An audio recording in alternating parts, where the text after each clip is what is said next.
Welcome back to another Credit Collector podcast. My name is JB. This is my partner, Cody. And today we have a wedding expert, someone that's been in the wedding industry for quite some time now. Hey, he's one of the top producers in the wedding industry. If you don't know him, Mr. Calvin. Mr. Calvin, for the people that don't know you and we meet you for the first time, how did photography turn into a real business for you? What's up? What's up? Yeah, so I'm Calvin Maurice. My company's name is A Love Experience. I co-founded it with my partner, DACA. Thank you guys, Cody and JB, for having me on this. Let me have a discussion, talk mine a little bit. It's fun. How do we get into it? I picked up a camera in college. I was taking photos of parties and all that stuff. It was just cool to like take memories and like take it back to the gram. That's when the gram was like really like just based on like community at that point. It wasn't like so much an algorithms.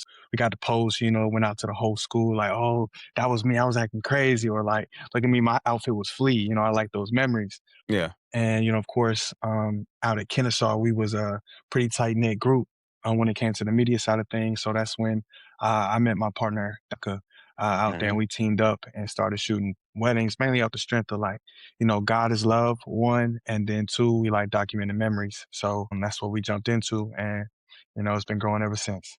Dope, dope. Okay, so you've been into photography for almost a decade. What did the early years really look like? It was fun, man, because that was before the business got serious. It's really just learning, trying to shoot as much as I can, having fun with it, critiquing myself, trying to be like, get better at it. Uh, so in the beginning, I'd say it was just a lot of learning, a lot of trial and error with it. But overall growth, it was fun. Yeah. So I know we have a similar story when it comes to our first profit being $5 as a videographer. So when did you realize that this can't just be a side hustle anymore? We have to turn this to a real business. It wasn't even like it couldn't. It's just I wanted it to, Yeah.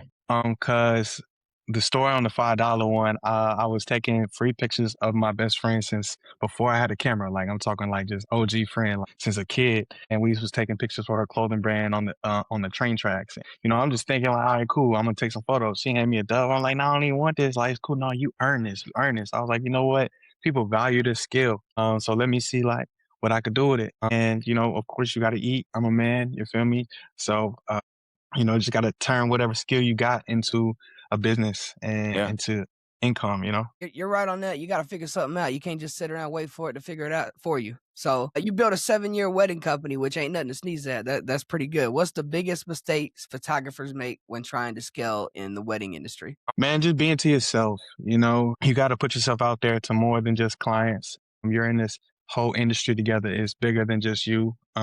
Now, another part that goes under the radar would be like leadership. Understand that you're in a position of power when it comes to being a photographer. You got to be able to stay calm, communicate, and still get what you need, but still make sure your client is having a good time too, because it's like their whole day. So those are the two things I would say. So you're booking around 60 and the goal is to get to around 100 weddings a year. What system is behind that growth? Teamwork. I mean, a lot of levers, of course it starts on social media. You put yourself out there posting, getting that algorithm kind of picking up multiple pieces of your content and getting it pushed out. You got to make sure it stays quality though. So it's some type of vetting process behind that. Then, back to what I said about connecting with the industry. We got friends and they help us. We help them. That's both venues, that's planners, and that's other photographers as well. Because it's community. Like some people can't shoot every single wedding, so they gotta hand it off. Or some people need help, and that's what our business is built on as well. We give other photographers opportunities. So, and then recently, we started running different ad campaigns, getting it out there, spreading it out, and that part has gotten us to countries like Italy and France and things of that nature. So, because the algorithm is kind of like I guess it's gonna be in your area for sure. Like especially if you post on things like TikTok, it goes out to like where you're at. Like if you ever want to go get clients out in France, you gotta go to France with TikTok. You gotta post from there. So like take a quick flight, drop it, then fly back. Hopefully someone will book me off that. But the ads is something that you could really target relatively cheaply because in the photography industry, your cost of doing business, yeah, like you if you want to be extra smart, you buy your camera, you divide it by, how many pictures you take, that's 2 cents per picture type of thing. You could do that. But the whole time, like your cost of serving the client is pretty low so that you run a few ads and you can really like multiply your income. Okay. Okay. That's great And I insight. heard you say that you basically use other people, or not use them, but join up with other people to help them in your business or help your business thrive. So how did you go from shooting everything yourself to finally saying, you know what, I trust other people to help me shoot? It first starts with them trusting themselves. We're not just gonna pick up somebody that just got a camera and wants to take photos. Nah, they want to get good at wedding photography. They're already good at it. They're looking to make a name or get more content for themselves. Like, cool, we got the opportunities for you. But then, of course, we do have standards. We do have shot lists. And it's just going on communicating those things so that our clients are just as happy with their work as ours. Yeah. Yeah. And with all these different people you're leveraging, what's the hardest part about maintaining quality with all the multiple shooters? Well, I say it's like a 50-50 thing, man. Like, of course you want quality, or you have your own set eye rather, but you gotta still respect somebody else's art and their own creativity and see it from their point of view. Because even like when it comes to wedding photography as well, like there's so many different styles. You got the clean people, you got the pure light people, you got the moody people. The one photographer on my team, she shoots at an angle. Like, you first see that and you're like, that's crazy. But then when you actually look at it, it's like a different vibe, especially when you do it with like a motion type of picture. It's like different. Um, Quality is always there because their equipment is there. Like as long as their equipment, is up to date, like photos gonna come out sharp, and then you teach them, the exposure triangle, so you know that their shutter speed is right, their aperture is right, ISO is right, and they have lights for equipment. So the quality there is gonna be like good across the board. But then the style is what you gotta let them have freedom on, because that creates like a lot of nuance within your art, and that's good. Your clientele doesn't get bored with you. Exactly. No, that's true. You do gotta have and give them their creative freedom. So speaking on that, how do you balance that? Balance giving them their creative freedom with standards so that your brand doesn't fall apart. Yeah, shot list, because it's not even about like the art and how it's captured. It's more about that it is captured, especially in this type of scene when you're looking for certain things to be tell a certain story. You get it. Now how you get it is, different ways. Of course, you got the basic way, which is all right, cool, we got the shot. But then, 9 times out of 10, you could also make those things happen again, or they happen again. Just you gotta always keep your camera up. So as long as you are aiming for a goal or a target, you're gonna hit it. Yeah. Well, let's turn the stove up a little bit more. If you had to choose between talent or systems, what actually scales your business or your photography and videography business? That's a good one. I mean, if you want to talk about scales, it's definitely a system. Your talent will get you booked for sure, but scaling is about like speed, professionalism, not losing somebody in your CRM. It's about being at the right place, right time, planning. Now, system is what scales it. Like, I wouldn't be able to do all this by myself. I got a good team behind me, got people that talk to the clients, book the clients, help consultate with the clients outside of me. Of course, I still have my play in it, but that's me being part of the system. So you got to be able to delegate and figure it out. And even AI, like there are certain things you could throw in with your AI to help you with that as well. So system skills, but talent puts you on the map. I like that. I like that. Systems do definitely help you scale. I say that all the time. In fact, we just had a podcast today. I said the same thing. Systems definitely will help you scale. And I like that talent will put you on the map. Okay. So what do photographers underestimate about leadership once they start hiring out different people and outsourcing? How much you actually have to communicate. Like your communication skills got to be up there because I've learned that people hear dates differently, people see things differently. There are also some nuances like decision making, things of that nature. So you got to empower somebody to like let them know that they can make this decision. Like you can tell the couple to go this way, like giving them the boost, the encouragement. I think that also goes under the radar. Yeah. Now, bring us in a personable experience and tell us about a time where you had to let a shooter go and what did that teach the team or what did that teach you? If I let somebody go, bro, first, it wasn't like a public thing. Yeah. The most might have happened was like, someone's not in the group chat no more, but that was because someone tried to stir up strife, bro. And someone trying to stir up strife, you can't be around, bro. We're about peace, unity, love, and trying to push this thing forward. So we didn't really speak on it. We just knew what happened, and everybody got to respect everybody. So tell us now some non-negotiables when you look for bringing someone onto your team. That's a good one.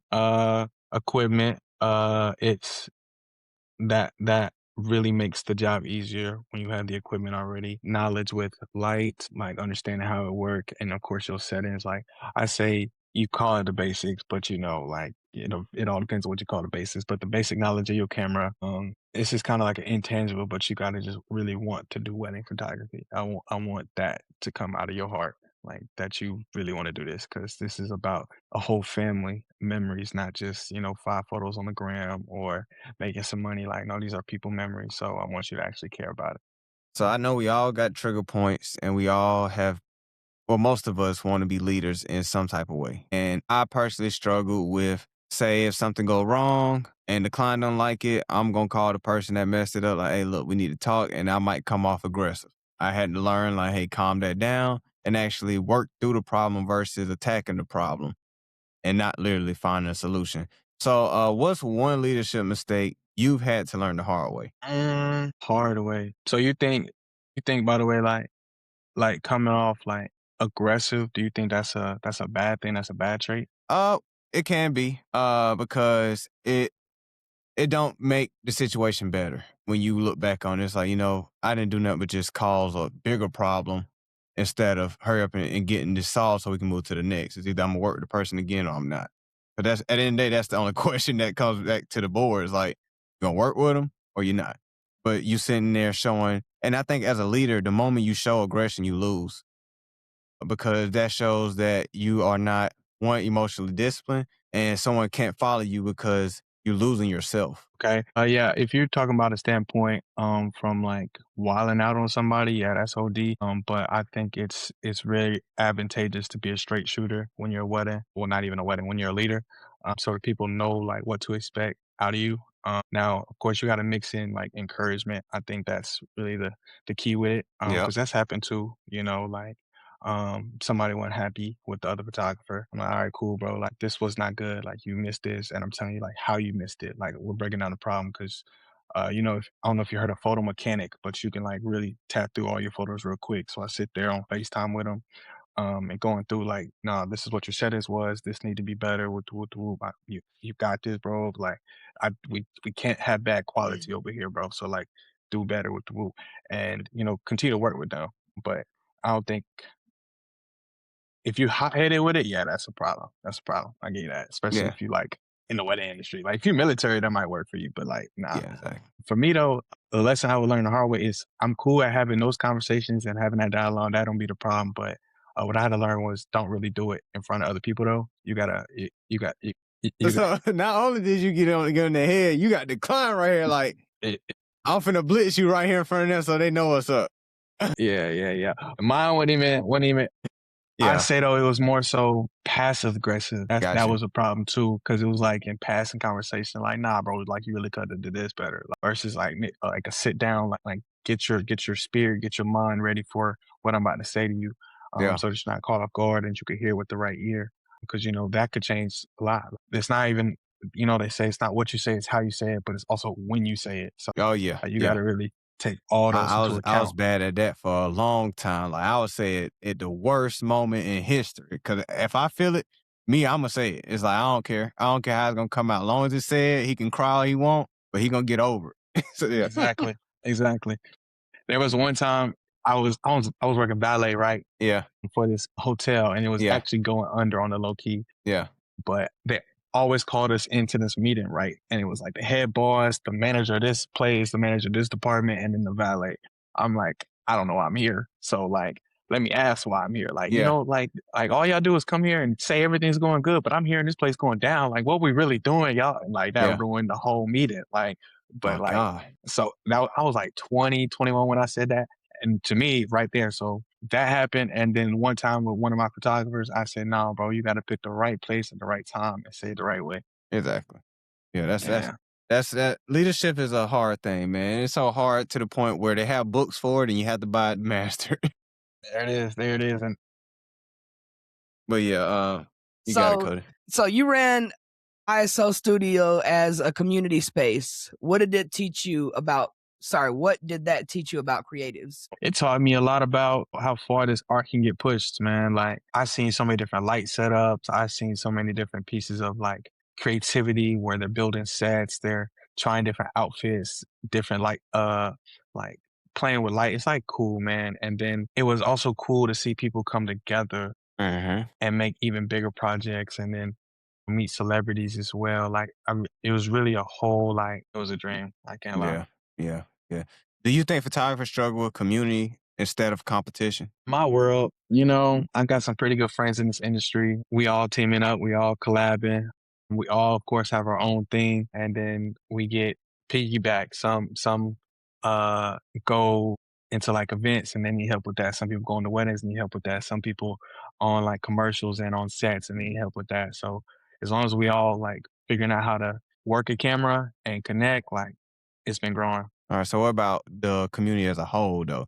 Because I always tell Cody, and I tell most creators this, like, yeah, we have our own circles. And of course, if we have our own circles, they wouldn't be a certain way because that wouldn't be our circle. But if we look at the overview standpoint, and one of the things, like I used to play football in high school, and we all used to have a 52-man plus roster. You know, football is like one of the largest team rosters.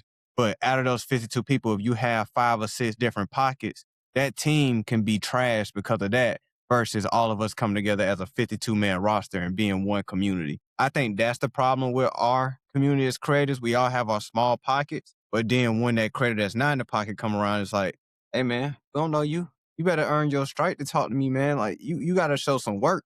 And it's like, and it's either a mix of that or it's like, hey man, we're not helping you out. You're not part of the crew. You know what I'm saying? That's what I meant by the struggle with community versus competition. Because it's people out here like I said, like you may not be the individual, of course, but it's groups like that. It's like, nah, we're not helping them. No. They might come over here try to, you know what I'm saying? What's your thoughts on that? If that were to exist, that would suck. I mean, like, you know, Oh, it that's is it. It Well, is it's it. heavy out here. It's Pick a heavy out head here. outside. I'll say Oh, that. yeah. I'll say this. I'm glad that you're able to not experience it, but I'm gonna tell you, if you step outside, man, it It's ain't cold, sweet. boy. It's Ain't a sweet. cold Word. world. We interview over 60 people so far, and I'm telling you, bro, they hurting. It ain't sweet. They hurting. Dang. They Dang. Well hurting. then, man, I would say you gotta find them circles then that are good. You know, Yeah. discernment. You gotta have discernment, and then you gotta be a good leader within yourself so that you can find those people. I know my squad is good. When ISO was a thing, like we have people come in. Like, of course, there's gonna be pockets, but like that's kind of just how it is in a sense. I don't think there's one main photographer though that is going to unify all of us because we all come from different walks of life and different circumstances, different industries that we're in. So if you start making, you got to make genuine friendships if you want to really like get Yeah. these people to help you out. You know, Yeah. can't just be looking for, you know, you can't be opportunistic out here either. You got to Yeah. be. It's a value exchange. So Yeah. the more you make yourself valuable, the better. And then it ain't even just on the creative side. Like a lot of business comes from other businesses, you know. It's the friends that are in the marketing industries. It's the friend that's in the event industries, the education industries that are going to help you get in rooms that you didn't expect to be in too. So, Yeah. you know, you got to connect to the whole world and there's good people in the whole world. And I still like, I got my pockets for sure, but I'm connecting with photographers all over the Yeah. world. So I'm seeing the good of it all personally. I know there's bad. I've experienced some bad, but I think I'm just so focused on the good that I don't even let it affect me. Mhm. Okay. What's missing from most photography education today, would you say? I would say like consistency and influencers in the space that like really like teach and show this from a business standpoint. The skill, it's kind of hard to teach somebody the skill of photography over the phone. I ain't gonna lie to you. So workshops and what are they called? Conferences have helped me a ton every time I pulled up to them, but they don't happen as often or they're not marketed as well. So people don't really know about them. Cam Kirk does a good job at doing that. At ISO, we had classes. UPPI was what turned me up. So there's resources out there. It's just not as abundant. And then also they're way more expensive than like some other ways, other industries rather. Yep. Why do you think so many photographers know how to shoot but not know how to sell? It's just two different skills, honestly. Two different skills. You gotta learn how to talk, put yourself out there, market, versus, you know, cameras this whole other thing. Now, luckily, like if you get good with your camera, again, talent will put you on the map. That could be 50% of the work right Yeah. there. But then if you figure out how to sell and create a CRM to where bookings are coming in and someone's handling it, or you know how to really talk and get people from point A to point B, you're good. I didn't even have a CRM when I was in college, but I was getting a lot of bookings off the DMs, like just knowing how, like my photos, like people see them and they're like, all right, bet I want to get you for my grad photos. All right, cool, let's DM. All right, cool, congratulations. I hit 2 buttons, GP on my keyboard, and it sent out a whole message. That was my system. They would read it to see the prices. All right, bet I want this package. All right, bet one date. Boom, locked in, and you're there. Now, people trying to figure out how to like speak to them from the very beginning every time, or not putting themselves out there on Instagram because they don't have like a posting system or whatever. It's harder. So yeah, the business side is really what takes it up. You're right on that. You got to have some business about you, or the rest of it really don't matter, because talent can get you there, but you're not going to be able to really stay in there and scale like you want to if you don't have no business about you. 1,000. Tell me, you're launching a mobile billboard startup. What made you look outside of photography? I would say because I'm a serial entrepreneur, really at heart, man. I just like businesses. I like growing things. I have passions. Like this world, man, it's about creativity. So I take that in so many different ways. Like I want to create a clothing brand. I did that in college. I created a system where I was taking out trash from a neighborhood. I just like having a vision to like serve or create something and making it happen. Now with the billboard truck is because I really like marketing. One of my first jobs was sign flipping for a barbershop. And I was like, I could do this on a bigger scale if I get a billboard. Billboards are surprisingly harder to get, but I got me a mobile one and I'm putting it on the road. And did you take any of your photography skills and translate it into other businesses, or did other business translate to your photography skill? I think taking this photography business to where it's sitting now, like, has taught me a lot of elements and strategies in business that I could definitely take forward. And photography has been the most successful ones. The other ones have taught me other things too, like web design, copywriting, ads, all this other stuff. That of course, like I could just keep applying to the next one, to the next one, to the next one. Yeah, photography though, because it's one-to-one to clientele, I learned a lot about sales and talking to people, patience, emotions. And then when it came to deliverables, I learned about creating a system that gets me there. When it came to people, I learned about leadership within my organization. Boom, money. Like people don't understand, like you got to account for like taxes, get right with LLCs, S corps, A's, things of that nature. It gets pretty deep. Definitely learned a lot. Definitely learned a lot. Okay. Well, it sounds like this ain't a creative of your kind. You aren't scared to do this. So tell me, why do you think creatives are scared to diversify their income? I have no idea, for real. Maybe because like it's it's definitely not easy. Like once you understand like boom what it takes, like dang, do I want to do that again? Do I want to do it at the same time as I'm doing this? Like it's definitely hard. When I had the clothing brand, both were successful. Like I remember chilling on the beach, my phone was going, I'm getting my first online orders while I'm looking at the ocean. Like no, there was no greater feeling. But at the same time, like that was still early on in the wedding company, so I had to literally make a decision like which one do I want to really put my effort and time into, to really maximize that section. And I chose the wedding photography. Boom. So we scaled that up, but now we scaled it to where a system does a lot of what I do or did. So now I have more time to do something else. And, I can spend that time getting a girlfriend, taking more trips, or I can start another business. I'm just crazy, so. Yes. And what's the danger of someone only relying on like client work in one business, which is photography? I say the only danger is if you slow down, like the business slows down because it's all based on your hustle. Like it might not be a clock in, but you're still trading time for money. You're trading it at a very good like ROI, but at the end of the day, like you still gotta get up and shoot and edit over and over again. And that's not a bad life. I can't lie. Being a photographer is very fun, very lucrative. But at the end of the day, you still got to get up and go. Like bend over, carry equipment, get in the car, drive, fight traffic, like all that stuff. It's work. It's either what else you gonna do. You don't have to work. So pick something that you want to do. All right, let's talk a little bit about community and Creator Collective. When we talked about Creator Collective, what made it make sense for you at first? And it was cool, man. Like y'all trying to be that one person I talked about. Yeah, The yeah. person that's gonna bring people together. So that's what it looked like. It looked like our own space, our own ecosystem to be able to go learn, trade, sell, talk, post and not be like bogged down by algorithms or worried about likes or worried about clientele. Like you just want to go see, create, like you got it. It's right there and learn. So yeah. Why do photographers need a home base, not just Instagram? Home base. What you mean by that? Like their Or own like website? community, their own group, a place where like they can consider home versus relying on the algorithm to push them out. Where like us, we giving out gigs, we helping other creators say, hey, your work is good. Here's a critique. Go do this. Go work on this. Stuff like that. I would say community and leverage are like two very powerful things that can help you grow within community. Of course, you can get thrown gigs, but you can also get thrown ideas, lessons. Someone might talk about their mistakes so that you don't, repeat. That's wisdom. And then also consistency, not feeling alone. So that helps your mental, that helps your emotional. And if you meet some friends and y'all really get close on like a brotherly level, that helps your spiritual. So yeah, it's very important. And tell us, what are some problems that you see that you're most excited to help photographers about inside of the community?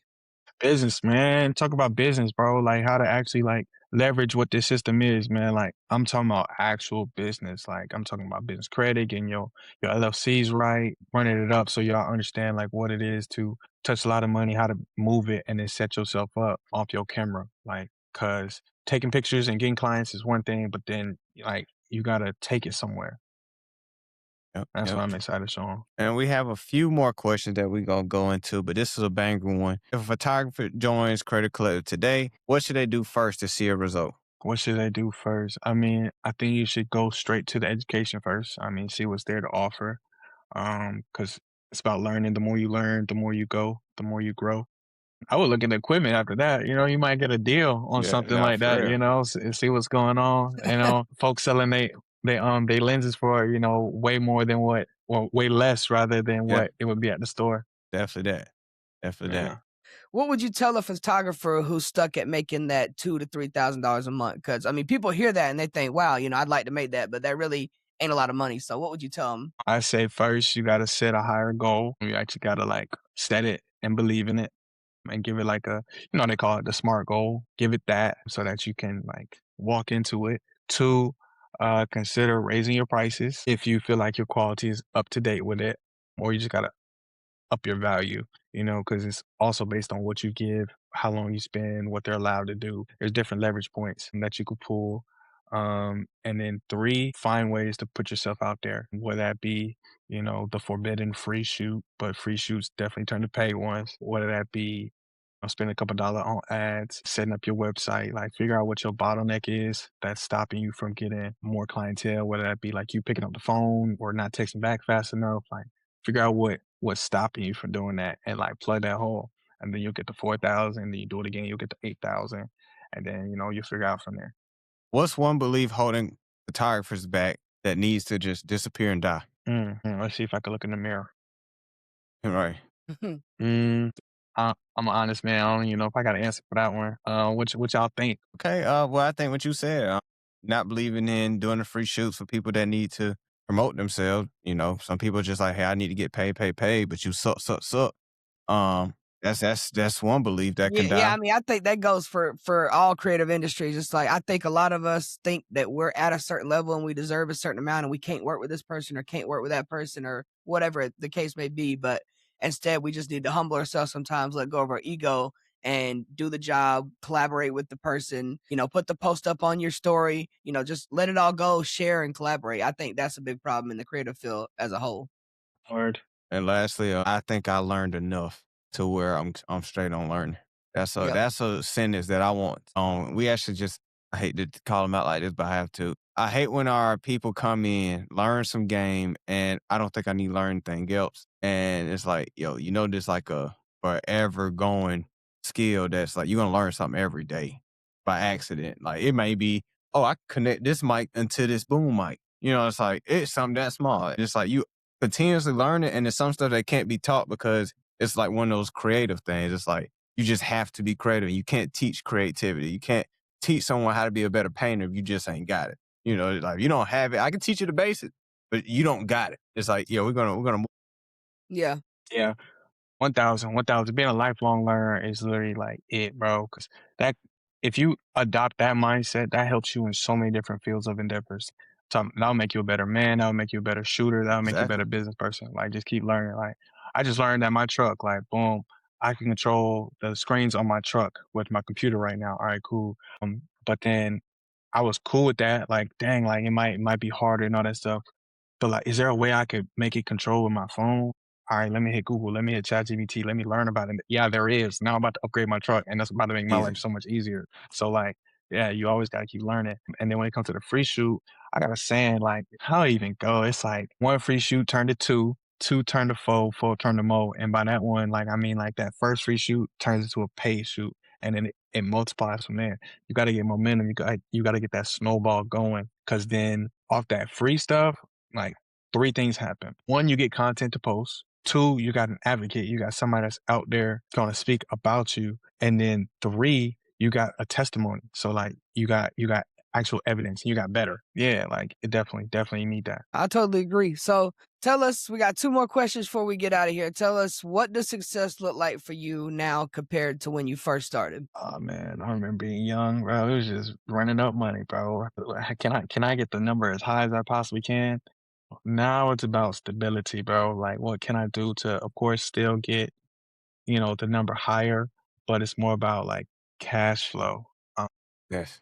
how much more money can I guarantee coming in? Like, that one's better than having a plain 100,000 at one time, or even 100,000 to spend. It's like you need some type of replenishment. So, and you don't even need that much. Like when you get into the gospels, you know what I'm saying? Like, you gotta be humble. Of course, God can still make you rich, but like you realize you really don't need all that much. All that other stuff is just access and boredom. But if you have a little bit of discipline, you can end up relieving yourself of a lot of pain, but the world of a lot of pain too. And once you take your eyes off yourself and your personal, not even needs, because God gonna handle your needs, and if you make enough money, your needs gonna be handled. The rest become wants. If you start putting down more of your wants for other people's needs, your soul gets better. Yep. And for the people that's listening, they feel behind. What's the right move that you could tell them to take next? If you feel like that, you are 1000% not alone. I still feel behind. It don't matter. Like, that's kind of like the underdog story that kind of helps motivate me. So if you feel that way, don't let it beat you up. Let it build you up. Use it as fuel. Use it as energy to put yourself back in the race in your mind. And those actions that put you back in the race is actually gonna put you ahead. So keep going. Yep. And today was the Creative Collective Podcast. My name is JB. This is my partner Cody. And today we had Mr. Calvin, one of the CEOs and owner of A Love Experience. See you on the next one.